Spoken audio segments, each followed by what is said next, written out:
आजच्या या एका आगळ्या वेगळ्या संध्याकाळी स्वर्गीय विलासजींच्या सारख्या समर्पित, संवेदनशील, सेवाभावी, संघटन कुशल अशा स्वयंसेवकाच्या जयंतीच्या निमित्तानं या जिव्हाळा पुरस्काराचं वितरण झालं. या दोन्ही पुरस्कार प्राप्त संस्थांचं अभिनंदन. स्वर्गीय विलासजींना विनम्र प्रणाम. आपल्या सगळ्यांनाही या शुभ संध्याकाळचं मनापासून रामराम. नाही येत आवाज? इथे येतोय, मागे येतोय. हा मिळाला ते मिळाला.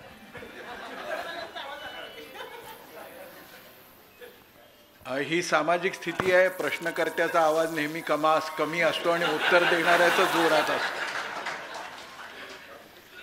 प्रश्न फक्त उत्तर देणाऱ्याला ऐकू आला म्हणजे बरं.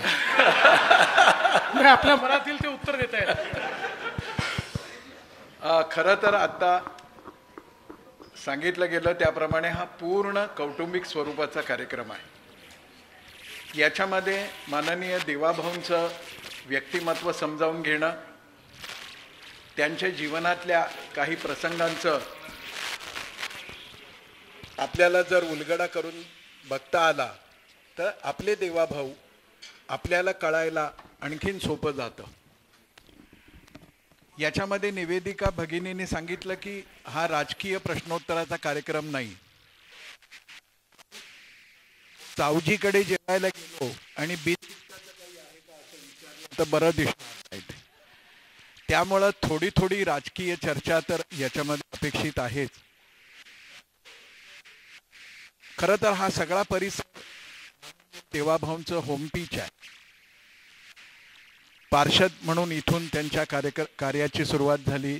त्यांचं विधी महाविद्यालय याच परिसरामध्ये, त्यांचं इष्ट आराध्य दैवत याच चौकामध्ये आहे. हनुमान आणि शनी मंदिर आहे.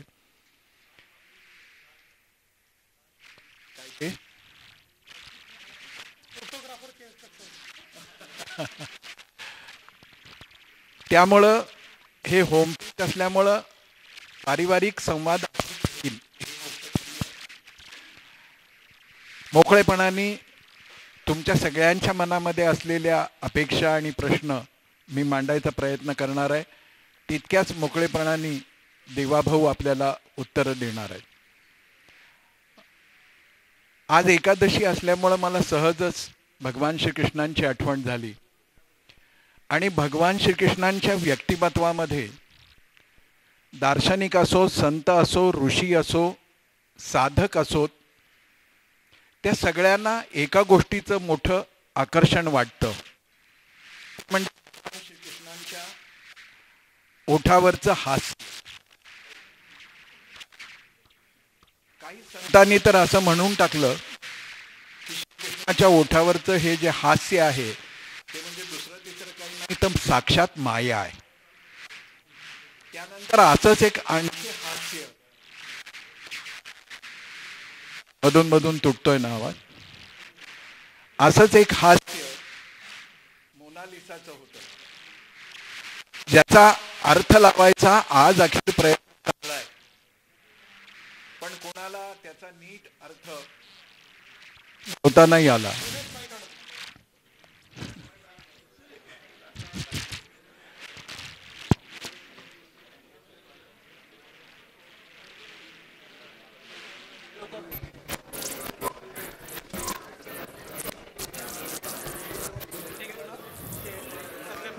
पुस्तकाचा गठ्ठा.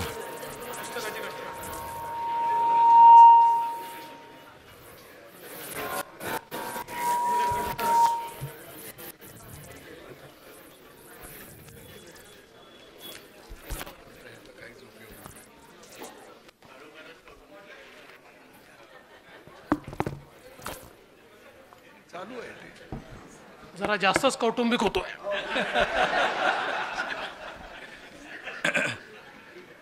पहिलं हास्य भगवान श्रीकृष्णांचं, दुसरं मोनालिसाचं. तसं सध्या देशभर राजकीय अभ्यासक आणखी एका हास्याचा अर्थ लावायचा प्रयत्न करतायत. ते हास्य म्हणजे देवाभाऊंच्या चेहऱ्यावरचं.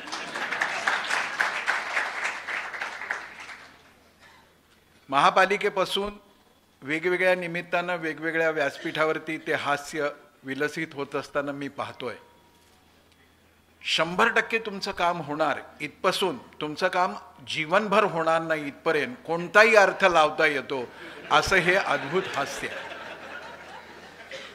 आणि या हास्याची मोहिनी जादू अशी आहे की या हास्याच्या लपेटात कोण कोण येईल सांगता येत नाही. सध्या पवार कुटुंबीय पण आले. हे हास्य देवाभाऊ आपल्याला ईश्वर दत्त आहे, जन्मजात आहे की व्यक्तिमत्व विकासाच्या अभ्यासक्रमात शिकवल्यामुळं ते तुम्हाला प्राप्त झालंय?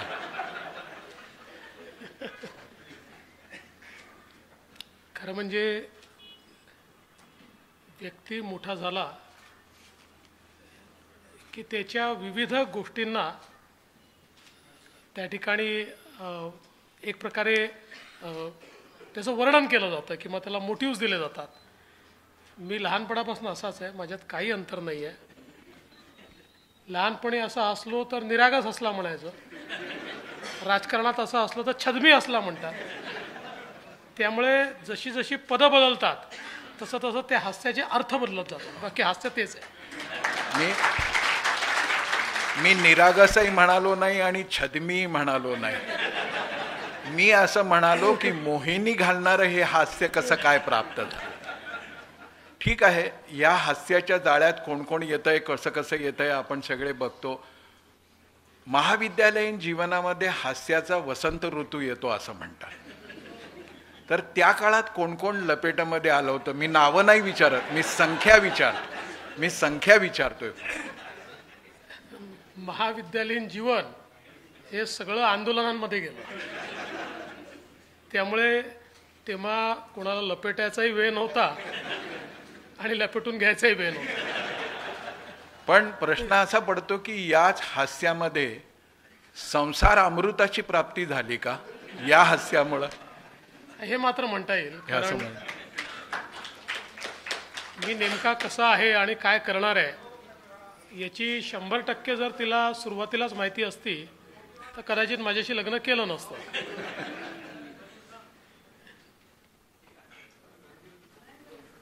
हा जो प्रामाणिकपणा आहे त्यामुळं देवाभाऊंच्या हास्याकडे छद्म, राजकारण, डावपेच असं बघता येत नाही.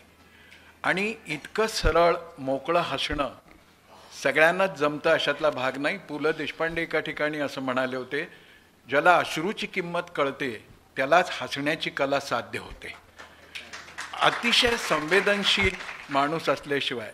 आणि आज ते मुख्यमंत्री आहेत, काही वर्षांपूर्वी ते होते, त्याच्या आधी राजकीय क्षेत्रामध्ये त्यांचा वावर होता. म्हणून आपण सगळे कुटुंबातले लोक असं बोलतो आहोत अशातला भाग नाही. पण खरोखर या हास्यामध्ये एक जबरदस्त सामर्थ्य आहे. आणि त्यामुळंच खूपदा प्रश्न असा पडतो की एखाद्या वेळेला एखाद्या ठिकाणी आपल्यासाठी छान शब्द बोलला नाही गेला तर आपण दिवसभर फार बेचैन राहतो. विशेषतः आम्हा प्रवचनकार, कीर्तनकार लोकांच्या बाबतीत आणखीन एक गोष्ट घडते की 10 लोकांपैकी 8 लोक पाया पडले आणि 2 नाही पडले तर दिवसभर लक्षात राहतं की हे 2 पाया का नाही पडले. आता पाया पडणं ही काही शिवीगाळ नाही, ही काही टीका नाही, आलोचना नाही. पण देवाभाऊंना हा प्रश्न विचारावा असा वाटतो, मर्यादाहीन पातळी सोडून अतिशय वाईट स्तरावरची, वाईट शब्दातली वैयक्तिक टीका त्यांच्यावरती झाली, पण ना देवाभाऊंनी संयम सोडला ना धैर्य सोडलं. ही क्षमता त्यांनी कशी अर्जित केली हे कळालं तर आमचंही जीवन आम्हाला सुखकर करता येईल. म्हणजे एकच गोष्ट मी स्वतःला समजवली आहे की कोणी किती शिव्याशाप दिले हे जग लक्षात ठेवत नाही, इतिहास तुम्ही काय केलं हे लक्षात ठेवतो. त्यामुळे आपण करत जायचं. आज समजा आपण अगदी रिसेंट गेले 5 वर्ष बघितले, 5 वर्षात माझ्यावर टीका करणारे, माझ्याबद्दल वाटेल ते बोलणारे, यांना आता कोण लक्षात ठेवत आहे? मी काय केलं तेच लोकांच्या लक्षात आहे. त्यामुळे मला असं वाटतं की ठीक आहे, कधीतरी मनाला त्रास होतो, व्यक्ती म्हणून त्रास होतो, पण त्याचा विचार न करता आपलं काम हे आपण करत राहिलं पाहिजे. आणि खरं म्हणजे याची प्रेरणा जर कोणाकडनं घ्यायची असेल तर ती आपल्या देशाचे प्रधानमंत्री माननीय मोदीजींकडनं घ्यावी. संयम काय असतो तर त्यांच्यावर गुजरातमध्ये ज्या घटना झाल्या त्यानंतर माध्यमांनी देखील पातळी सोडून टीका केली, नेत्यांनी पण केली. 2002 पासनं 2014 पर्यंत त्यांनी कधी उत्तरच दिलं नाही, टीका सहन करत राहिले. कधी एक तुम्हाला त्यांचा इंटरव्ह्यू दिसणार नाही, केलेल्या टीकेला उत्तर दिसणार नाही. तर त्यांनी आपल्या कामातनं अशी परिस्थिती निर्माण केली की 2013 साली देशातला एकूण एक व्यक्ती असं म्हणत होता की या देशाला परिवर्तन पाहिजे आणि ते परिवर्तन देण्याची क्षमता मोदीजींमध्ये. त्यामुळे मला असं वाटतं की हीच खरी आपली प्रेरणा आहे की आपलं काम आपण करत राहायचं आणि समोरच्याला त्यांनी करू द्यायचं. शेवटी मोदीजींना मौत का सौदागर म्हणणारे आणि काय काय म्हणणारे यांना कोणी लक्षात ठेवत नाही, तर लोक मोदीजींना लक्षात ठेवतात, त्यांनी केलेलं गुजरातमधलं काम आणि त्यांनी केलेलं देशातलं काम लक्षात ठेवतात. खूप मोठी रहस्याची गोष्ट आहे ही की अशा पद्धतीने अनर्गळ टीका करणारे काम जेव्हा उत्तम दिसतं तेव्हा देवाभाऊ अभिनंदन असा अग्रलेख पण लिहितात. तर ही गोष्ट खरीच आहे. पण प्रश्न असा येतो की मोदीजींच्या सारखं एक व्यक्तिमत्व समोर आहे, स्वतःच्या व्यक्तित्वाचं जडणघडण या पद्धतीनं आपण केलं. एका मर्यादेमध्ये सरिता काकू आणि अमृता वहिनीही एका मॅच्युरिटीमध्ये हे सगळं समजून घेतात. पण मला नेहमी एक प्रश्न कुटुंबातला घटक म्हणून पडतो की एका उमलत्या वयात हे तर सगळं दिविजाच्या कानावर पडतच असेल, तिने कसं स्वतःला त्याच्यामध्ये सांभाळून घेतलं? त्या बाबतीत आई, आजी, बाबा यांच्याशी तिचा काही संवाद असतो का? आणि तिला कशा पद्धतीने प्रश्न पडतात आणि एक पिता म्हणून तुम्ही त्याचं उत्तर कसं देता? खरं म्हणजे मी गमतीने नेहमी असं म्हणतो की आमच्या घरी सगळ्यात मॅच्युअर कोणी असेल तर दिविज आहे. क्या बात आहे. कारण आता तिचं वय 15 आहे, पण या वयामध्ये जी प्रगल्भता तिच्यामध्ये आहे, म्हणजे आपण बघितलं असेल की आत्ता मी मुख्यमंत्री जेव्हा बनणार किंवा सगळं चालू होतं, माध्यमांनी तिला प्रश्न विचारले आणि अर्थात अशा वेळेस अनेक वेळा क्रूर प्रश्न विचारले जातात, अडचणीत येणारे प्रश्न विचारले जातात. पण तिला प्रश्न विचारला की तुला काय वाटतं, तुझे वडील होतील का, ते मुख्यमंत्री होणार आहेत का? तिने सांगितलं जो होईल तो महायुतीचा होईल आणि नेते ठरवतील तो मुख्यमंत्री होईल. तर त्याच्यामुळे मला असं वाटतं की ही जी प्रगल्भता तिच्यामध्ये आहे तिला यातलं अंतर समजतं आणि तिला हे माहिती आहे की अशा प्रकारे राजकारणामध्ये टार्गेट केलं जातं, कधी अद्वा बोललं जातं. त्यामुळे मला असं वाटतं की ती मॅच्युरिटी त्याच्यामध्ये एक प्रकारे उपजतच आली किंवा ती तिने स्वतः ॲक्वायर केली. फार काही आम्ही कोणी, मी किंवा आईनी किंवा अमृतानी तिला समजवलं, शिकवलं असं नाही आहे. तर अनेक वेळा मुलं कशा प्रकारे ती ॲक्वायर करतात तशी त्यांनी ॲक्वायर केली आहे. खूप आशादायक गोष्ट आहे. याचा अर्थ फडणवीसांच्या कुटुंबात तिसरी पिढी आता नेतृत्वासाठी सिद्ध व्हायला लागली असं म्हणायला. नाही, याचं एक तुम्हाला सांगतो की म्हणजे तिला यायचं असेल तिने जरूर यावं, पण माझा स्वतःचा समज असा आहे की फडणवीसांच्या कुटुंबात राजकारणामधला शेवटचा मी आहे. ह्याला टाळी वाजवता कामा नाही. पण खरोखरच ही गोष्ट अशी आहे की सदैव ताण तणाव टीका आणि मधला काळ तर बॅडपेक्षाही कुठला दुसरा शब्द असेल तर तसा तो पॅच होता. आणि ज्याला जीभ आहे आणि बोलता येतं तो वाटेल ते बोलत होता. त्या सगळ्याचं मी परत स्मरण करत नाही. माणूस म्हणून कितीही जरी आदर्श डोळ्यासमोर असले तरी शेवटी आपलं मन आहे आणि मनाला टोचत राहतं, बोचत राहतं. अशा सगळ्या ताणतणावाचं नियोजन करण्यासाठी आपण नेमकी कोणती जीवनशैली अंगीकारली, कसं नियोजन करता? कारण का आम्हाला पाणी नाही आलं की ताण येतो.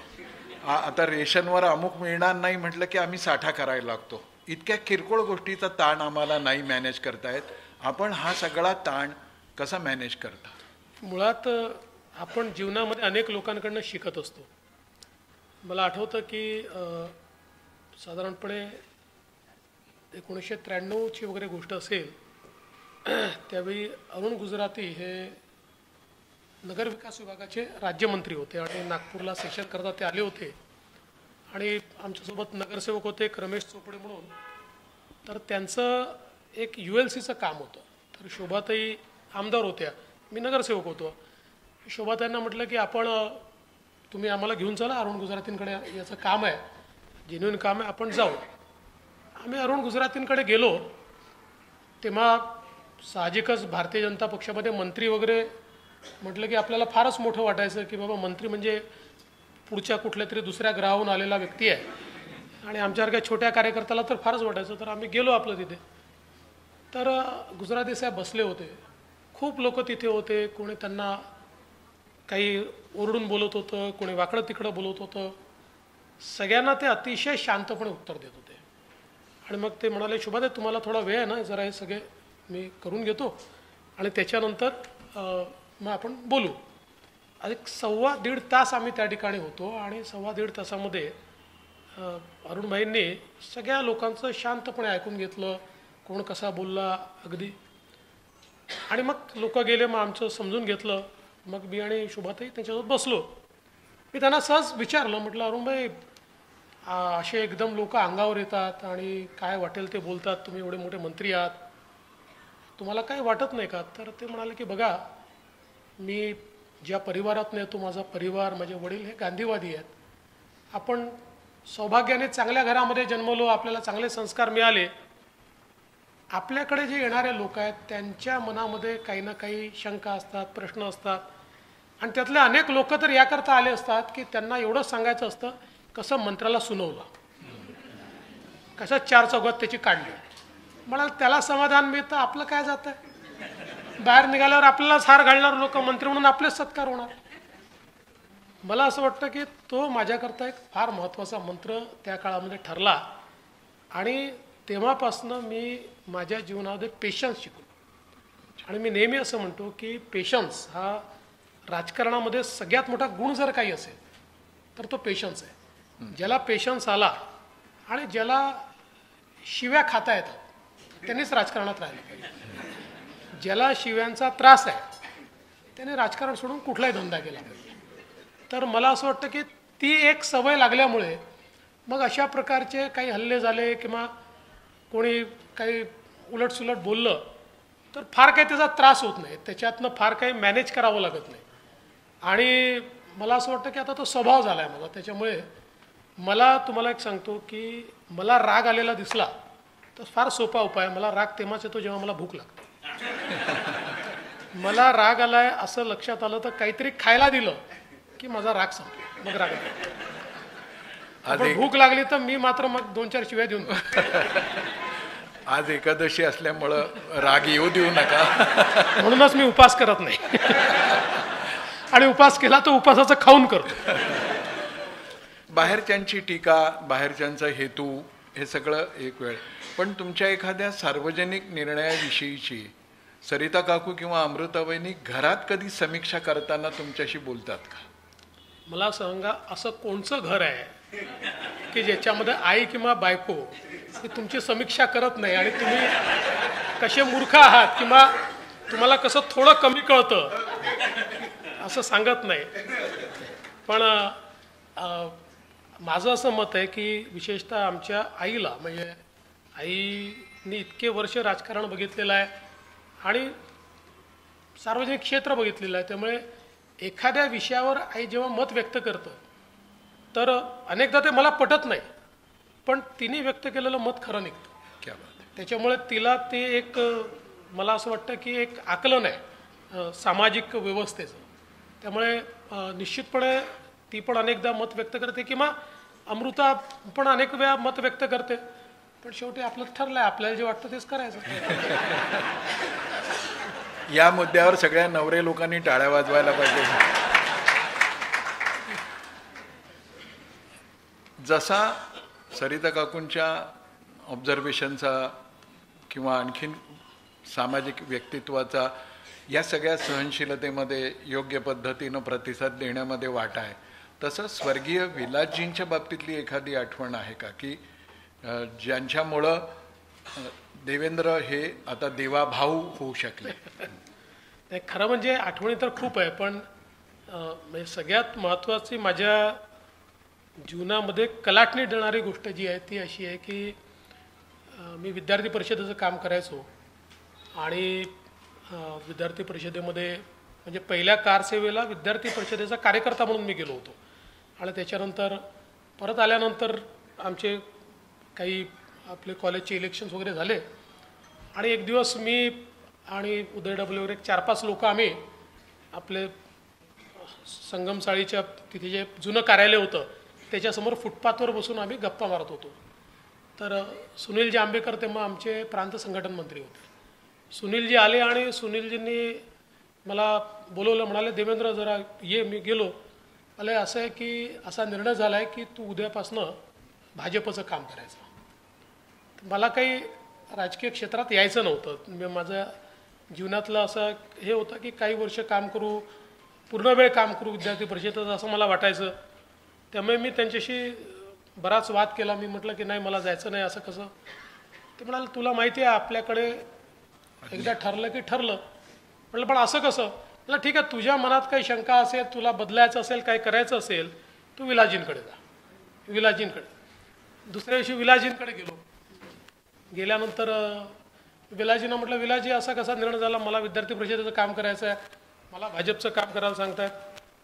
विलासजी नेहमीच्या पद्धतीने म्हणाले अरे तो तिखट चिवडा आणला आहे, तो तू खा. मग तिखट चिवडा दिला. मग विनय त्यांना बोलून पुरणाची पोळी दिली.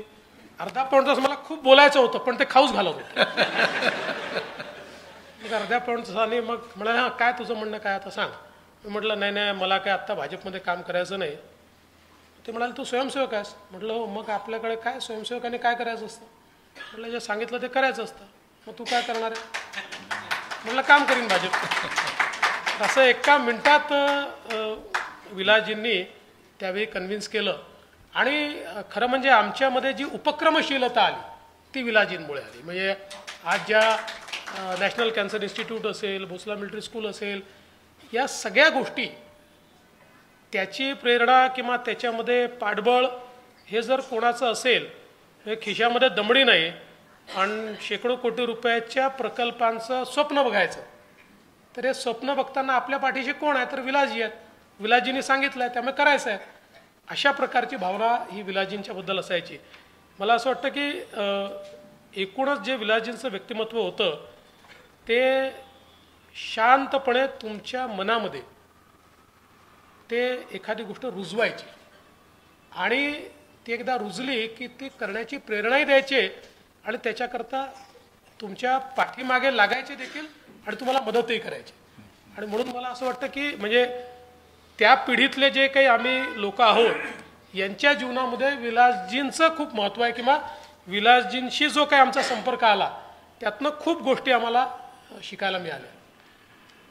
खरोखरच सगळ्यात कठीण संघकार्यासाठी क्षेत्र असलेल्या उत्तर नागपूरमध्ये विलासजींनी ज्या पद्धतीनं घराघरामध्ये संबंध प्रस्थापित केले, मग अशिक्षित अडाणी माणसाला कौटुंबिक समस्येतही त्यांनी मार्गदर्शन केलं आणि देवाभाऊंसारख्या एका शिक्षित आणि स्वतःचं ठाम मत असलेल्या तरुणालाही आपल्या दृष्टीने अनुकूलतेने वळवलं आणि एक मंत्र म्हटला की आपण संघाचे स्वयंसेवक आहोत तर आपल्याला काय केलं पाहिजे तर आज्ञा पाळली पाहिजे. अशी आज्ञा देवाभाऊ उपमुख्यमंत्री व्हा असं जेव्हा सांगितलं गेलं तेव्हाही हाच भाव होता. पण शेवटी चेहरा लपत नसतो. जरी हास्य असलं तर इतना जो तुम मुस्कुरा रहे हो क्या गम है जिसको छिपा रहे हो, हे आमच्यासारख्यांना तरी काय म्हटलं आता पितृतुल्य म्हटलं ना मला आता पहिले तर कळतं. तर त्यावेळेला आज्ञापालन आणि मनाची घालमेल ह्याचा बॅलन्स कसा काय तर नाही, याचं कारण काय होतं की ज्यावेळेस हे परिवर्तन होत होतं आणि आम्ही सगळा निर्णय केला त्यावेळी सुरुवातीला मी अशी विनंती केली होती की आपण शिंदे साहेबांना मुख्यमंत्री करू आणि मी सरकारच्या बाहेर राहील. आणि मी त्याचं कारणही सांगितलं होतं की लोकांना असं वाटेल की बाबा हा किती सत्तेचा भुकेला आहे, की कालपर्यंत मुख्यमंत्री होता, आता पुन्हा सत्ता पाहिजे तर हा मंत्रिमंडळात चालला. आणि मी म्हटलं की माझ्यासारख्या व्यक्तीला अशी टीका किंवा अशा प्रकारचा भाव हा काही मला आवडणार नाही, म्हणून मला पक्षाचं काम द्या, मी बाहेरून सरकार चालवू, आपण बाहेरून त्यांना मदत करू आणि मी पक्ष वाढवतो. आणि सुरुवातीला जवळपास हे ठरलं होतं, पण नंतर पक्षामध्ये तो निर्णय बदलला. आणि निर्णय बदलल्यानंतर ज्यावेळेस मला हे सांगितलं, आणि आज तुम्ही मला विचाराल तर मला असं वाटतं की वरिष्ठांनी जो काही विचार केला तो बरोबर होता. मला त्यांनी सांगितलं की बघ, शेवटी अशा प्रकारचं एक नवीन सरकार चालवायचं आहे, कोएलिशनचं सरकार चालवायचं आहे, सगळ्यात मोठा पक्ष आपण, मुख्यमंत्री आपला नाही आहे, अशा परिस्थितीमध्ये सरकार नीट चालवायचं असेल तर तुझ्यासारख्या अनुभवी माणसाला आत असलं पाहिजे. आणि सगळ्यात महत्त्वाचं जे मोदीजींनी मला सांगितलं की कुठल्याही परिस्थितीमध्ये एक्स्ट्रा कॉन्स्टिट्युशनल अथॉरिटी बनून सरकार चालवू नये. बाहेरून सरकार चालवलं तर ते सरकार नीट चालत नाही, आणि जो आतमध्ये आहे तोच सरकार चालवू शकतो. कॅबिनेटमध्ये राहून सरकार चालवता येतं, कॅबिनेटच्या बाहेरून चालवता येत नाही. त्यामुळे आमचे सगळ्यांचं मत आहे की तू गेलं पाहिजे. तर मी त्या क्षणी हो म्हटलं, पण मनामध्ये ही भावना निश्चित होती की लोक काय म्हणतील. आपण अनेक वेळा लोकांचा विचार करतो की बाबा लोक काय म्हणतील, की याला किती सत्तेचा या ठिकाणी म्हणजे सत्ता पिपासू अशा प्रकारचा हा जीव आहे की कालपर्यंत मुख्यमंत्री होता, आता लगेच पुन्हा या ठिकाणी उपमुख्यमंत्री होतं. पण पक्षाने सांगितलं आणि मी ती जबाबदारी स्वीकारली. आणि 2 दिवसामध्ये देशभरातल्या कार्यकर्त्यांनी आणि नेत्यांनी ज्या प्रकारे मला संदेश केले, फोन केले, माझ्याशी बोलले, मी आज हे सांगू शकतो की मुख्यमंत्री झालो असतो तर जेवढा मानसन्मान मिळाला नसता त्यापेक्षा जास्त मानसन्मान उपमुख्यमंत्री झाले.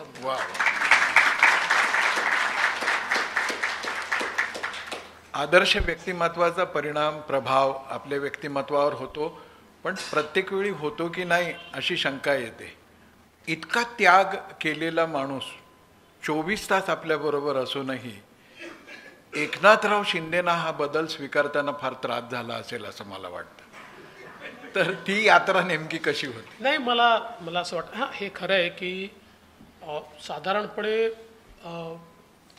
शिंदेसाहेबांना त्या ठिकाणी ते मुख्यमंत्री होतील असं वाटत होतं, आणि ते साहजिक होतं, कारण ते मुख्यमंत्री होते, आमचं कोएलिशनचं सरकार होतं, आणि मला देखील अशी कुठली कल्पना नव्हती की मी मुख्यमंत्री होईल वगैरे.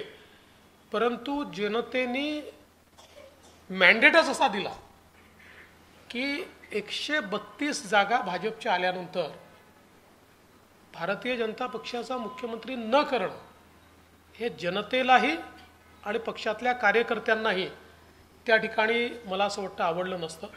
आणि म्हणून आमच्या जे काही वरिष्ठ नेतृत्व आहे त्यांनी शिंदेसाहेबांची चर्चा केली, आणि ठीक आहे बरेच दिवस काय काय माध्यमात चाललं, पण मी तुम्हाला सांगतो की शिंदेसाहेबांनी एका मिनिटात सांगितलं की मला हे समजतं आहे की भारतीय जनता पक्षच मोठा पक्ष आहे आणि त्याचाच मुख्यमंत्री झाला पाहिजे, त्याच्यामुळे माझी काही हरकत नाही आहे. त्यामुळे त्या संदर्भात माध्यमांमध्ये काय झालं की आम्ही असं ठरवलं सगळ्या चर्चा करून सरकार तयार करू, आणि त्यामुळे त्याला थोडा कालावधी लागला.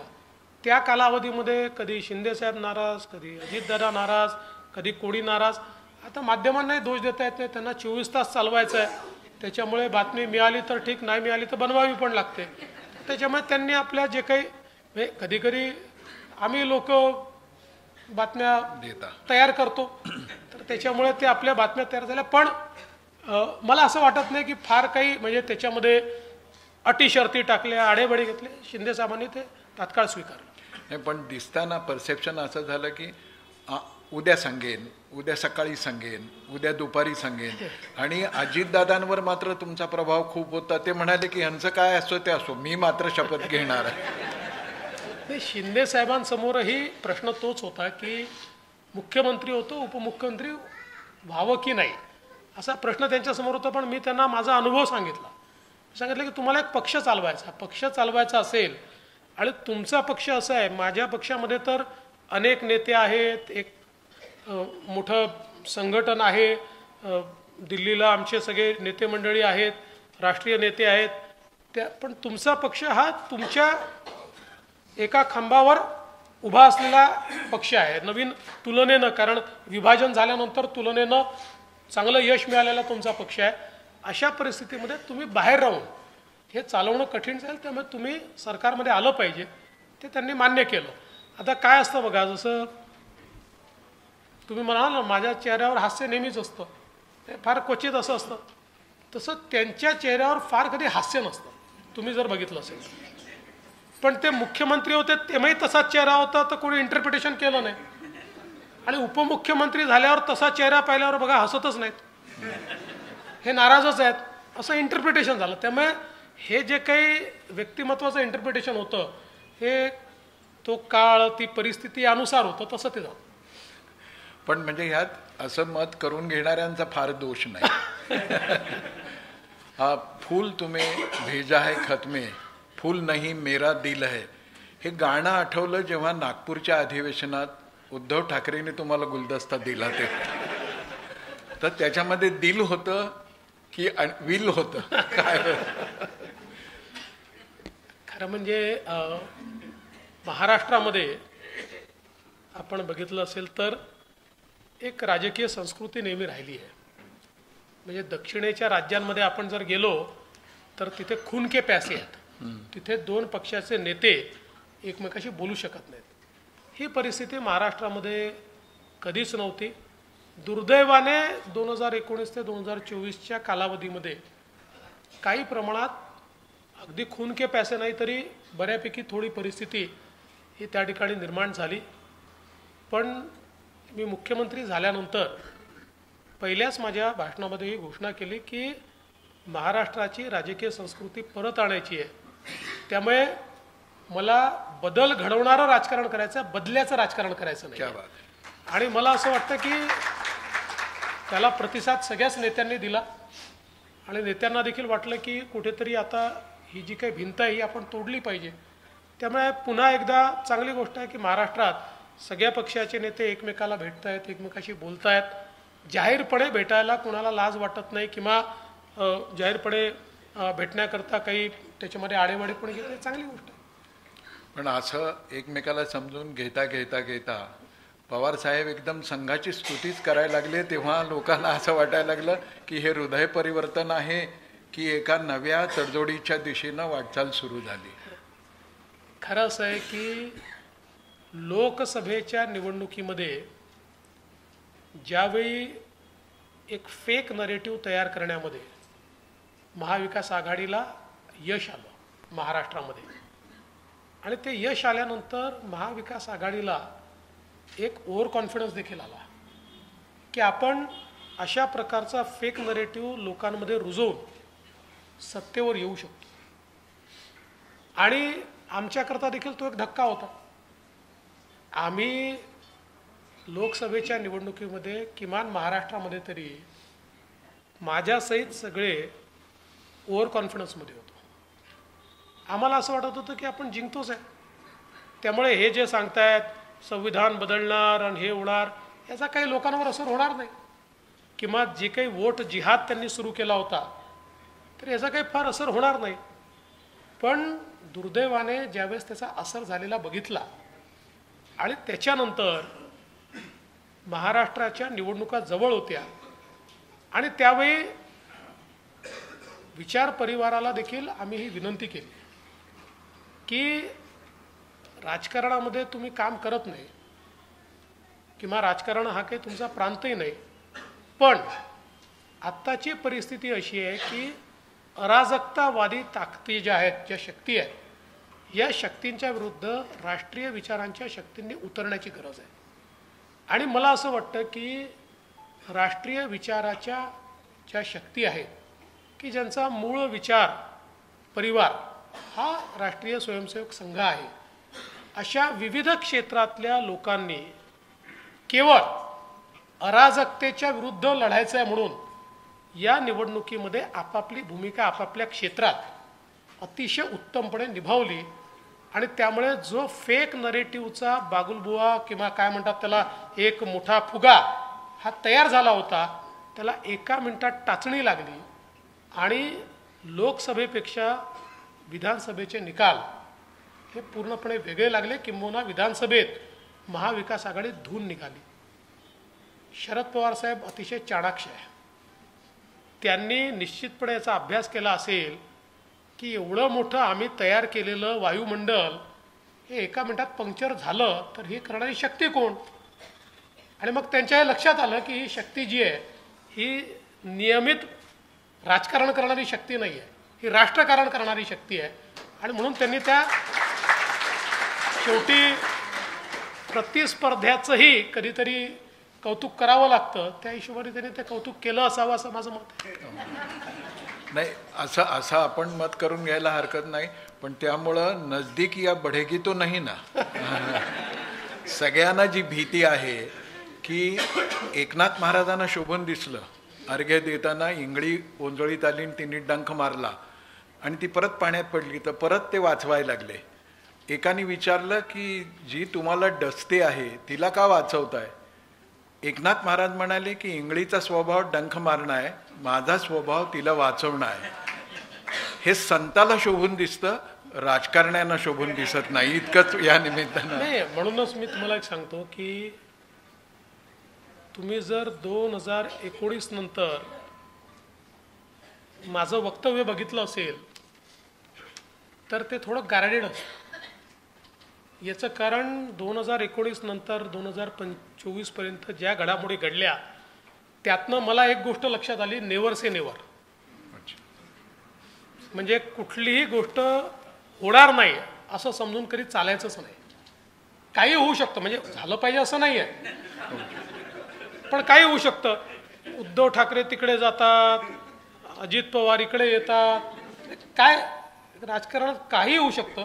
असं व्हावं असं बिलकुल नाही, किंवा ते होणंही काही फार चांगलं आहे या मताचं मी नाही. पण आता शेवटी राजकारणामध्ये हे लक्षात ठेवलं पाहिजे की खूप ठामपणे असं होणारच नाही असं ज्यावेळेस आपण म्हणतो त्यावेळेस राजकीय परिस्थिती तुम्हाला कुठे नेऊन बसवेल याचा काही भरोसा नसतो.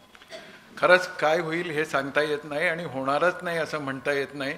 अगदी सकाळचा शपथविधी सुद्धा होणारच नाही असं कुठे म्हणता आलं. या सगळ्या गोष्टी जरी असल्या तरी म्हणून यावेळेस मी सांगितलं होतं काय झालं तरी शपथविधी संध्याकाळी करायचं. आपल्याला ते धुनच टाकायचं सकाळ. सकाळ धार्जिणा नाही आहे असं त्याचा अर्थ झाला. या सगळ्या गोष्टी आहेत. ताणतणावाचं नियोजन, टीका, आलोचना, कोणत्याही पातळीवरची सगळं सहन करणं. यात देवाभाऊ आपला एक स्वभाव खूप लक्षात येतो. जाणकारांच्या येतोच, पण सामान्य माणसांच्याही येतो. कितीही व्यस्ततेमध्ये आपण असलात तरी आपला अलर्ट, दक्षतेचा जो एक भाग आहे तो कधी सुटतोय असं लक्षात येत नाही. म्हणजे अगदी 2 दिवसापूर्वीचं उदाहरण, स्वामी गोविंददेव गिरींच्या कार्यक्रमामध्ये देवाभाऊंना जिरेटोप दिला गेला आणि सगळ्यांनी म्हटलं की तो तुम्ही डोक्यावर ठेवा.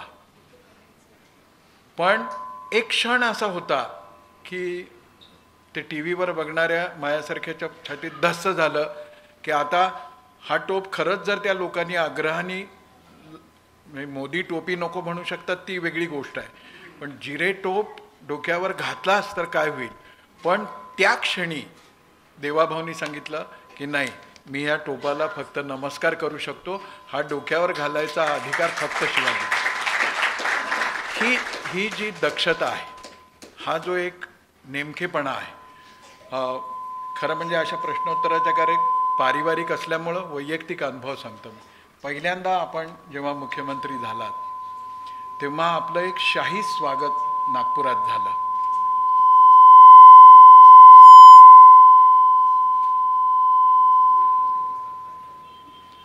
हा वेळ झाल्याचा निषेध. तर मला आठवतंय ज्या दिवशी देवाभाऊंचं नागपूरमध्ये स्वागत झालं, विमानतळावरून एका मोठ्या रथावर बसून देवाभाऊ येत होते आणि पूजनीय डॉक्टर हेडगेवार चौकातल्या आयलंडमध्ये मी आणि माझे 2-3 मित्र उभे होतो. मी सांगतो यातला फर्स्ट पर्सन सिंग्युलर विसरून जा, इव्हेंट म्हणून याच्याकडे बघा. की देवाभाऊ सगळ्यांना असं हात करत होते आणि त्या आयलँडमध्ये मी होतो. मी हात केला, त्यांनी हात केला, पण त्याने हात केल्यावर लक्षात आलं की ह्या गर्दीत हा कोणीतरी वेगळा आहे. त्याने असं केलं आणि मला अशी खूण केली फोन करतो.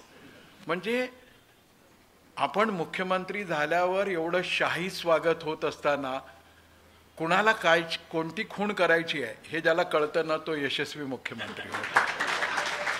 ही दक्षता कशी काय जमते? मी असं म्हणेल की खरं म्हणजे तुम्ही जिरेटोपाचा उल्लेख केला तरी दक्षताने हा संस्कार आहे. कारण जिरेटोप घालण्याचा अधिकार हा केवळ आणि केवळ महाराजांना आहे आणि महाराजांच्या वतीनं आपण तो स्वीकारू शकतो, पण तो आपण घालू शकत नाही.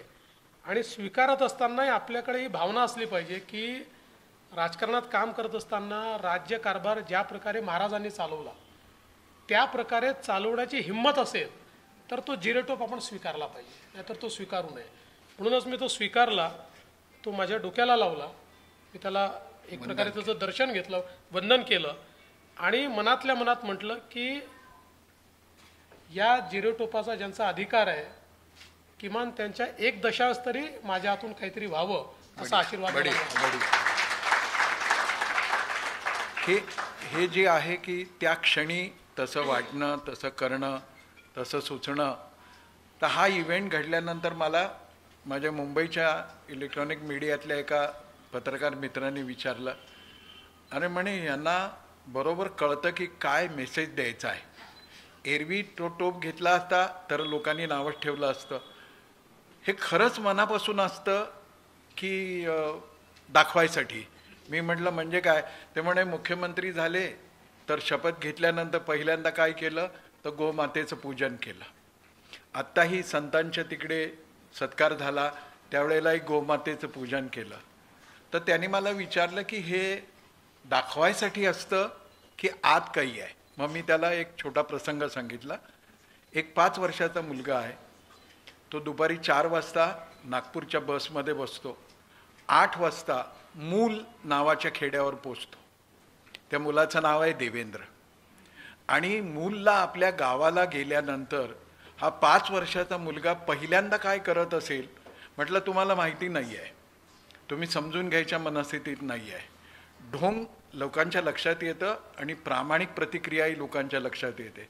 हा 5 वर्षाचा देवेंद्र घरी गेल्यानंतर पहिल्यांदा गोठ्यात जात असे आणि गाय वासरांच्या अंगावरून हात फिरवत असे. आणि एवढंच नाही, परत नागपूरला येत असताना त्या सगळ्यांचा निरोप घेताना त्या छोट्या देवेंद्रच्या डोळ्यात पाणी येत असे.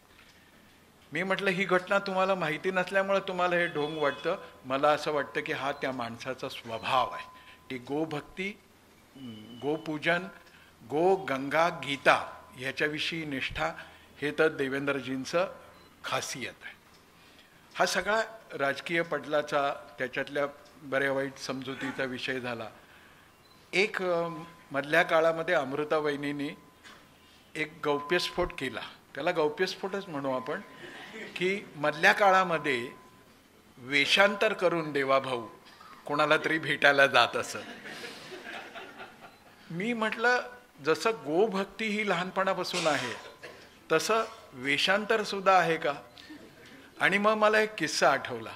हे 8वी 9वी 10वीतली सगळी मुलं फडणवीसांची पुण्याला अभ्यासाला जेव्हा जात तेव्हा रात्री अभ्यास झाल्यावर फिरायला बाहेर पडत.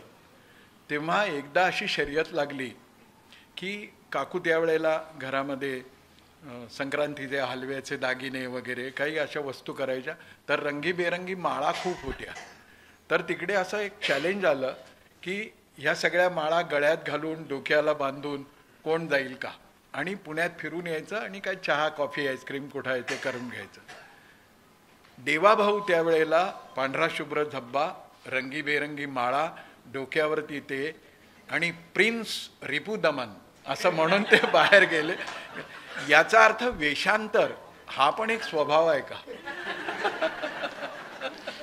तुम्ही खूप आतल्या गोष्टी आणलेल्या आहेत, इथपर्यंतच लिमिटमध्ये ठेवा, याच्या पुढच्या सांगू नका. नाही पण खरोखर अनेकदा असा अनुभव येतो की ही सहजता आहे. पद विसरणं आणि सहज होणं. पुन्हा एक वैयक्तिक अनुभव. प्रदेशाध्यक्ष होते देवाभाऊ आणि प्रदेशाची एक मीटिंग सोलापूरला होती आणि त्या बैठकीमध्ये एक लोकप्रतिनिधी, स्थानिक काही 2-4 पार्षद हे नाही पोचले. भाजप पक्ष म्हणून त्यात माझा रोल, माझी भूमिका शून्य. म्हणजे मी 10 रुपयाचा सदस्य नाही. आता सदस्य नोंदणीत कोणी आलं माझ्याकडे तर विचार करेन मी, पण माझा काहीच भूमिका नाही. मी संघाचा स्वयंसेवक, वनवासी कल्याण आश्रमाचं काम, तरुण भारतचा संपादक. प्रदेशाध्यक्ष आहेत देवाभाऊ आणि एकदम त्यांचा निरोप आला की मी तुझ्याकडे चहाला येतो. मला आनंद झाला. मी म्हटलं या. आणि आल्यानंतर ते म्हणाले की प्रदेशाध्यक्ष शहरात असताना अ ब क हे बैठकीत येत नाही, याच्यावर मी काय करावं असं तुला वाटतं? एक प्रदेशाध्यक्ष एका नॉन प्लस किरकोळ माणसाच्या घरी स्वतःहून जातो, ही मोठी कठीण गोष्ट आहे असं मला वाटतं. इतकी सहजता त्यांच्या व्यक्तिमत्वामध्ये आहे आणि ह्यात दाखवणं मुद्दाम, त्यावेळेस काय पत्रकारांना घेऊन ते माझ्याकडे थोडेच आले होते, पण इतक्या सहजतेने संवाद करणं, ह्यामुळं दिवसेंदिवस देवाभाऊंचं व्यक्तित्व आणि खरोखर सुरुवातीला जसं सांगितलं की देशभर त्यांच्याविषयी माध्यमामध्ये, क्वचितच माध्यमामध्ये एखाद्याबद्दल इतकं सातत्याने चांगलं बोललं जातं, विशेषतः इलेक्ट्रॉनिक मीडियामध्ये, पण देवाभाऊंच्या बद्दलचा अतिशय पॉझिटिव्ह असा अप्रोच आहे. प्रदीप सिंहासारखा एक सिनियर आपका अखबार नावाचं यूट्यूब चालवणारा देवाभाऊंच्या विषयी इतकं गौरवाने बोलतो, असं वाटतं की देवाभाऊंचं PROशिप त्यांच्याकडे दिली आहे का, इतकं मनापासून. आणि देशभर ही खासियत, ही विशेषता त्यांच्याकडे आहे. हा निरभिमानी स्वभाव पदावर राहून सुद्धा हा कसा काय शक्य? आता एक सिक्रेट तुम्ही जाहीर केलं, आता मंत्रालयात मी भेटायला येईन तेव्हा खाऊचा डबा घेऊन येईन. पण हा निराभिमान, इतकी सहजता म्हणजे एका सरपंचाकडे नसते, ही एका मुख्यमंत्र्याकडे कशी? नाही, खरं म्हणजे आपण ज्या संस्कारातून आलो त्या संस्काराने आपल्याला एकच गोष्ट शिकवली की पद जे आपल्याला मिळतं ते खरं म्हणजे सन्मानाकरता मिळत नाही. पद आपल्याला मिळतं ते सेवा करण्याकरता मिळतं. आणि मुळातच इतकी पदं मिळाली, पण पदांवर गेल्यानंतर काही आपल्यात बदल झाला आहे असं मला वाटलंच नाही. की काय आपल्याला शिंग फुटले आहेत की कुठला तरी मुकुट मिळालेला आहे असं कधी वाटलंच नाही. त्यामुळे हा सहज स्वभाव आहे. म्हणजे आणि मला असं वाटतं की केवळ बोलण्याकरता मी म्हणत नाही, पण जो काही संघात संस्कार मिळाला त्याच्यामुळे आपल्याला जबाबदारी मिळाली असंच वाटतं. आणि परवा मी खूप दिवसांनी चाणक्य नाटक पाहायला गेलो होतो, आपल्या मनोज जोशींचं. त्या नाटकामध्ये एक डायलॉग फार चांगला आहे. त्यात तो चाणक्य चंद्रगुप्ताला असं म्हणतो की राजा होना ये सुखी होने का माध्यम नाही आहे. आपल्याकडे अनेक लोकांना असं वाटतं की पद हे आपल्या व्यक्तिगत सुखाकरता आपल्याला मिळालेलं आहे आणि ते ज्यावेळेस वाटतं त्यावेळेस मग त्याचा एक अभिमान आपल्या मनामध्ये जातो किंवा अनेक गोष्टी त्यातनं आपल्यामध्ये तयार होतात. मी असं म्हणणार नाही की मी अगदी कुठला तरी साधू संत आहे किंवा अशा प्रकारचं नाही आहे, पण मला असं वाटतं की या संस्कारांनी माझा स्वभावच तसा केलेला आहे की कुठल्याही, म्हणजे मी तुम्हाला सांगतो की ज्यावेळी मी गाडीने जात असतो, पुण्यात असतो, नागपुरात कुठेही जात असतो आणि अनेक वेळा ट्रॅफिक थांबवतात, मला दडपण येतात. मला असं वाटतं की काय करतायत हे लोक. माझा तुम्ही जर पुण्याच्या ट्रॅफिक DCPशी किंवा CPशी जर बोलला तर दर माझ्या व्हिजिटमध्ये त्यांच्याशी माझा वाद होतो की इथे तुम्ही थांबवला होता. ते म्हणतात नाही नाही आम्ही 1 मिनिटाकरता थांबवला होता. तर हा स्वभाव झाला आहे. म्हणजे हे कधी आपल्याला, आपण मोठ्या पदावर आहोत तर आपल्याला काहीतरी स्पेशल मिळालं पाहिजे अशा प्रकारची भावनाच येत प्रिव्हिलेजची भावनाच येत. म्हणून तर आता वेगवेगळ्या दौऱ्यात पोलिसांची सलामीवर तुम्ही नियंत्रण आणलं. मला तर आधी असं वाटलं उद्धव ठाकरेंनी गुच्छ दिल्यापासून त्यांनी पोलीस ऑफिसरना सांगितलं की आता मला गुच्छ देऊ नका. त्यांचा काय हेतू असेल काय सांगता येत नाही. पण ही निरलसता, सहजता, निराभिमान वृत्ती आणि त्यातून तटस्थ राहायचं. आमचे यशवंतराव केळकर असं म्हणत, अनअटॅच्ड इन्व्हॉल्वमेंट आणि अनइन्व्हॉल्वड अटॅचमेंट ही कार्यकर्त्यामध्ये असली पाहिजे. मला प्रसंग आठवतो, जबलपूरला देवाभाऊंच्या भाचीच्या लग्नात आम्ही 2 दिवस एकत्र होतो आणि या 2 दिवसामध्ये प्रशांतजींच्याही लक्षात आलं की एकदाही मुख्यमंत्री होते पहिल्या वेळेचे आणि एकदाही मुंबईतून फोन नाही किंवा यांनी असं उसासे भरून कोणाला तरी फोन केला आणि काय होईल. तेव्हा प्रशांतजींनी विचारलं की अरे तुम्ही CM आहात पण तुमचा फोन एकदाही वाजला नाही. म्हणजे आमच्याकडे वॉर्डाचा अध्यक्ष असला तरी बैठकीत त्याचा फोन इतके वेळा वाजतो आणि तो म्हणतो हां देवेंद्रजी बोला, म्हणजे सगळ्यांना वाटावं की देवेंद्रजींनी फोन केला आहे आपल्याला. हे सगळं चालतं. पण हे इतकं 2 दिवस कुटुंबातला म्हणजे कुटुंबातला होऊन राहणं ही पण फार मोठी गोष्ट आहे. हेही कसं जमतं की परिवारासाठी आपल्याला आपलं सगळं बाजूला ठेवायचं आहे. ते परिवार असेल, मित्र असतील, यांच्यामध्ये गेल्यानंतर मला असं वाटतं की ज्याला आपण रिज्युविनेट म्हणतो तशा प्रकारे आपण होत असतो. कारण आपलं जीवन अतिशय साचेबद्ध आहे. सकाळी उठल्यापासून रात्रीपर्यंत लोक लोक लोक, आणि ते जर आले नाही तर आपण बेचैन होऊन जातो. म्हणजे असं वाटतं काहीतरी गेलं आपलं आता, म्हणजे आपली मान्यता कमी झालेली दिसते की कोणी यायलाच तयार नाही आपल्याकडे.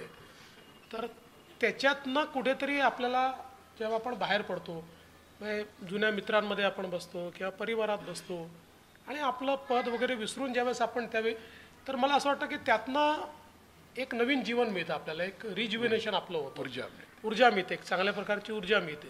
ते मला अशा प्रकारे आवडतं. म्हणजे अशा संधी कमी मिळतात पण जेव्हा मिळतात तेव्हा मी त्याचा उपयोग घेतो.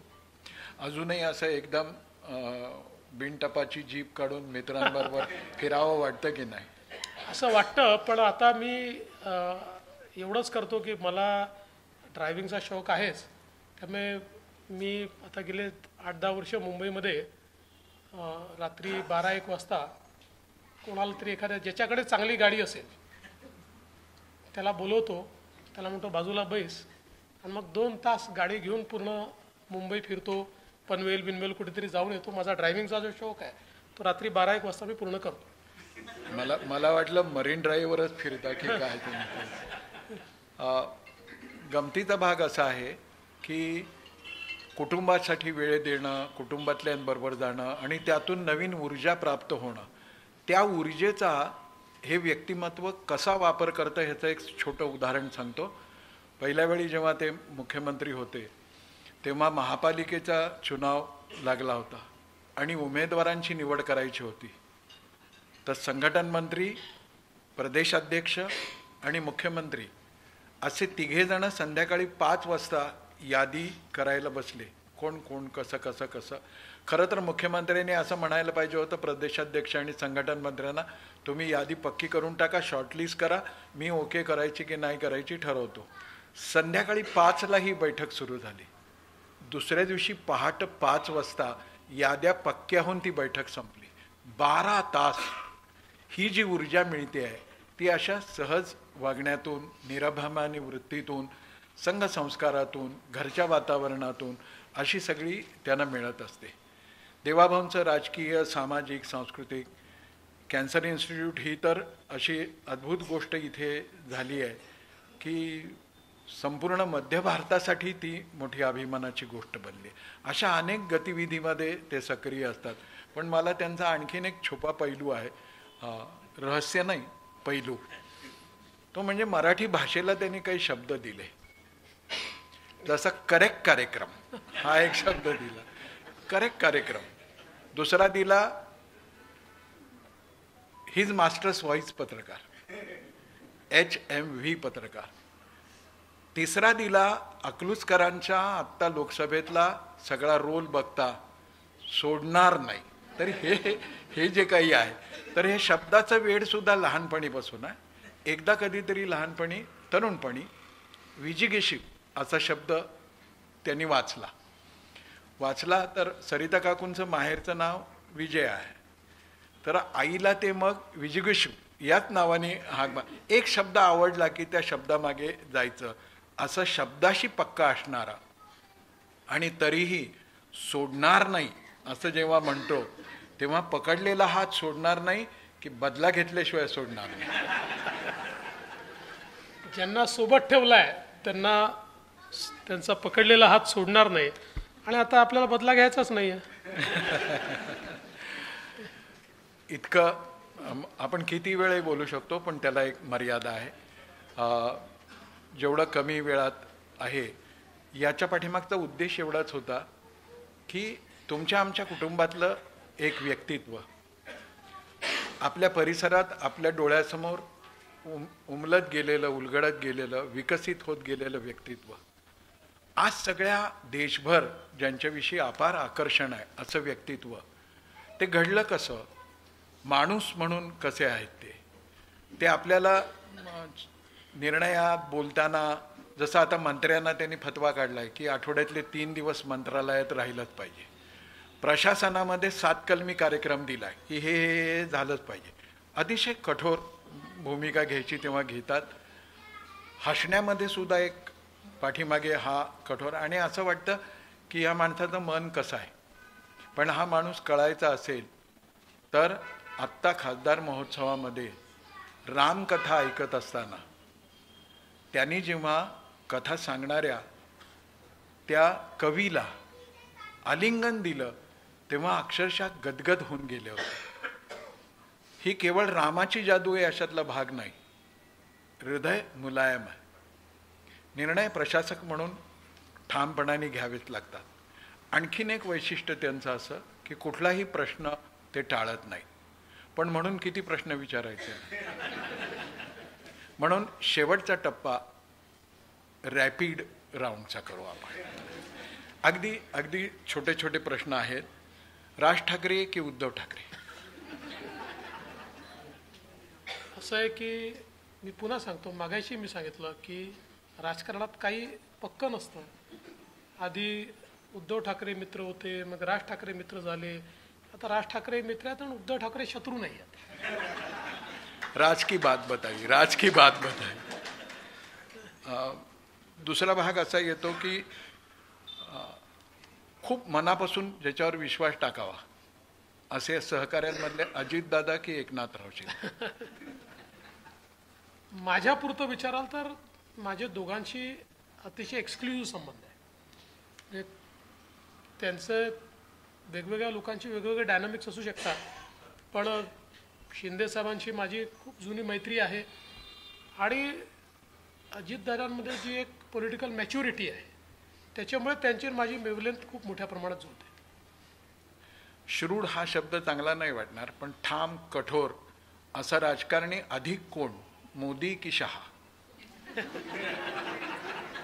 मला असं वाटतं की मोदीजी कठोरपेक्षाही अनुशासित राजकारणी आहेत. म्हणजे त्यांनी जीवनामध्ये जो मार्ग पकडला त्या मार्गावरनं कितीही अडचणी आल्या तरी त्यातनं आजूबाजूला व्हायचंच नाही. हे जे अनुशासन लागतंय फारच कठीण आहे. म्हणजे तुम्ही मला जर विचाराल तर त्याच्यात 10% देखील माझ्याकडे तेवढं अनुशासन नाही. त्यामुळे कठोर नाही म्हणतात, ते अनुशासित आहेत. आणि अमित भाई कसे आहेत की एखाद्या प्रसंगाला अमित भाई, आपण जर त्यांना म्हटलं की राजकीयदृष्ट्या थोडा सोयीचा निर्णय करायचा आहे तर सोयीचा निर्णय मोदीजी नाही घेणार, पण अमित भाईंना आपण पटवून थोडा सोयीचा निर्णय करून घेऊ शकतो. एक शेठ आहे, दुसरा दिवाण आहे, असा त्याचा अर्थ. समजा राजकीय क्षेत्रामध्ये अशी उलगाउलग घडवणारा, घालमेल घडवणारा एखादा प्रसंग घडला तर चटकन जाऊन कोणाशी बोलायला आवडेल, नितीनजींशी की नरेंद्रभाईंशी? नितीनजीच अवेलेबल आहेत ना. नरेंद्रभाईकडे राष्ट्रीय प्रश्न, आंतरराष्ट्रीय प्रश्न आहेत, आपण आपले छोटे छोटे प्रश्न घेऊन पुढे, पण एक मी निश्चितपणे आपल्याला सांगतो की मोदीजींची एक ही पण म्हणजे एक गोष्ट सगळ्यांनी जाणून घेण्यासारखी आहे की आपल्याकरता, आपल्या कुटुंबाकरता, हे मीच नाही, कोणीही जे काही प्रमुख नेते आहेत, आमदार आहेत, खासदार आहेत, यांनी वेळ मागितला तर ते वेळ देतात आणि अतिशय ज्याला कौटुंबिक अशा प्रकारची चर्चा करतात, तुमच्या अडचणी असतील तर त्या समजून घेतात. त्यामुळे मुळात मोदीजींचा जो स्वभाव आहे हा जरी वरून कठोर दिसत असला तरी तो फार इमोशनल आहे आणि एक त्यांचा कनेक्ट असतो. त्यामुळे आपण काही प्रधानमंत्र्याला रोज भेटायला जाऊ शकत नाही, पण जेव्हा आपण भेटतो त्यावेळेस त्यांच्याशी मनातल्या 4 गोष्टी बोलता येतात. आणि त्यांच्यातला दुसरा मोठा गुण आहे की ते किती वेळ ऐकून घेतात. ऐकून घेण्याची त्यांची जी क्षमता आहे, जसं तुम्ही मगाशी बोललात, तुम्हाला एक उदाहरण सांगतो की आमची इलेक्शन कमिटीची बैठक होती, आजही होती, पण आज या कार्यक्रमामध्ये मी गेलो नाही. तर लोकसभेच्या वेळी आमच्या त्या बैठकीची सुरुवात दुपारी 3 वाजता झाली आणि साधारण सकाळी 4 वाजेपर्यंत बैठक चालली. 3 वाजतापासून सकाळी 4 वाजेपर्यंत आम्ही सगळे 2-3दा तरी उठून बाहेर गेलो, नित्यक्रमा कशा करता तरी गेलो, मोदीजी उठलेच नाही. आणि या पूर्ण काळामध्ये शेवटचे 25 मिनिटं फक्त ते बोलले, बाकी सगळं ऐकून घेतलं. ही जी त्यांची ऐकण्याची क्षमता आहे, किंवा जेव्हा राष्ट्रीय अधिवेशन होतं, 2 दिवस राष्ट्रीय अधिवेशन असतं, त्या 2 दिवसात पूर्ण वेळ राष्ट्रीय अधिवेशनात ते बसतात, एक शब्द बोलत नाही, सगळं ऐकून घेतात आणि शेवटचं भाषण करतात. मला असं वाटतं की ही एक त्यांची जी क्षमता आहे ऐकून घेण्याची, ती फार महत्त्वाची. अनुशासन पाळायचं म्हणून राष्ट्रीय अध्यक्ष व्हा म्हटलं तर व्हाल की मुख्यमंत्री राहायला आवडेल? जे पक्ष सांगेल ते करायचं. मी तुम्हाला एक सांगतो बघा, माझं एक नेहमी म्हणणं आहे की देवेंद्र फडणवीस हा इतका मोठा झाला, ठीक आहे, त्याची क्षमता होती म्हणून नाही झाला, त्याच्या पाठीशी पक्ष उभा होता म्हणून झाला. आज या महाराष्ट्रामध्ये भारतीय जनता पक्षात अनेक नेते होते, कदाचित काही माझ्यापेक्षा चांगलेही असतील, त्यावेळी त्यांना संधी नाही मिळाली, मला संधी मिळाली, पक्षाने दिली. त्यामुळे माझं ठाम मत आहे की माझ्या पाठीमागचं भारतीय जनता पार्टी जर काढून टाकली तर फार कोणी मला विचारणार नाही, किंवा माझा असा गैरसमज देखील नाही की मी स्वतःची पार्टी तयार करून या ठिकाणी काहीतरी खूप मोठं काम करू शकतो, कारण 2 वेळा मुख्यमंत्री झालो, सगळ्यांचे डिपॉझिट जप्त होतील माझ्यासहित, मी जर भारतीय जनता पार्टी शिवाय उभा राहिलो तर. त्यामुळे मला हे पूर्णपणे माहिती आहे की माझी जी ओळख आहे, आणि खरं तर आपण एक लक्षात घेतलं पाहिजे की महाराष्ट्राच्या सामाजिक व्यवस्थेमध्ये माझ्यासारख्या सामान्य कार्यकर्त्याला मुख्यमंत्री बनवण्याची रिस्क घेणं ही भारतीय जनता पार्टी आणि मोदीजीच घेऊ शकतात. कारण ज्या प्रकारची राजकीय गणितं असतात, आता ठीक आहे 5 वर्षात मी एस्टॅब्लिश झालो, त्याच्यामुळे यावेळेस बनवताना कदाचित तो प्रश्न नसेल, पण जेव्हा बनवलं तेव्हा तर तो प्रश्न निश्चितपणे समोर आला असेल. आणि म्हणून मला हे 100% माहिती आहे की माझी जी ओळख आहे ती भारतीय जनता पक्षामुळे आहे. म्हणून मला जे पक्ष जेव्हा सांगेल, मी नेहमी सांगतो, मला ज्या दिवशी सांगेल की आता खूप झालं, तुमची आवश्यकता नाही, घरी जाऊन बसा, मी प्रतिप्रश्न विचारणार नाही, घरी जाऊन बसा. आज एकादशी असल्याने शेवटचा प्रश्न सर्व महाराष्ट्राच्या अस्मितेसाठीचा म्हणून आवश्यक आहे. काशी विश्वनाथ कॉरिडॉर झाला, विठ्ठल कॉरिडॉरची सुरुवात कधी होणार? फार महत्त्वाचा प्रश्न तुम्ही विचारला. आणि आम्ही खरं म्हणजे एक गोष्ट मान्य केली पाहिजे की गेले 10 वर्ष आम्ही फक्त त्याची चर्चा करतोय. अर्थात मंदिराचं काम आम्ही आता सुरू केलं, मागच्या काळात मी भूमिपूजन केलं, त्यातलं आतलं काम बऱ्यापैकी झालं, आता एकदम बदललेलं मंदिर आपल्याला पाहायला मिळत आहे. पण कॉरिडॉरचं काम अजून आम्ही सुरू करू शकलो नाही. पण माझी इच्छा आहे की आता यावर्षी आपल्याला, कारण आपल्याला तिथली पूर्ण माहिती आहे, आपण सोलापूरमध्ये अनेक वर्ष वास्तव्य केलं असल्यामुळे काही लोकांच्या शंका कुशंका आहेत. माझा प्रयत्न आहे की पुढच्या 2-3 महिन्यात त्या सगळ्या शंका कुशंका दूर करून सगळ्यांना विश्वासात घेऊन हे काम सुरू झालं पाहिजे, तो प्रयत्न माझा आहे. माननीय देवेंद्रजी फडणवीस एक रसिक, नाट्यप्रेमी, चित्रपटाचे हौशी, संगीताची आवड असणारे, मित्रांमध्ये रमणारे, प्रशासनावर पकड असणारे असे आपले देवाभाऊ आज दुसऱ्यांदा महाराष्ट्राचे मुख्यमंत्री झालेत. त्यांची यापुढची कारकीर्दही अशीच झळाळी असणारी हो आणि प्रत्येक दिवस त्यांना नवनवं यश मिळत जावं अशी कामना स्वर्गीय विलासजींच्या आणि भारत मातेच्या चरणी आपल्या सगळ्यांच्या वतीनं मी करतो. आणि या मुलाखतीमध्ये इतका वेळ देवाभाऊंनी दिला त्याबद्दल व्यक्तिशः त्यांचा आभार मानून मी या मुलाखतीची सांगता करतो.